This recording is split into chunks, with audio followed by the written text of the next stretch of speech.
جانم زینب، عشق تو دین و ایمانم زینب، جانم زینب، جانم زینب، سوره صبر قرآنم زینب، جانم زینب، جانم زینب، عبد تو هم که انسانم زینب.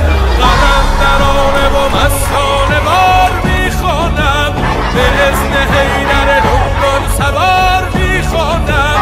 شنیدم که تو در کوفه اسکتو گفتی، اگر زبان تو را ذوالفقار میخوانم. جانم زینب، جانم زینب،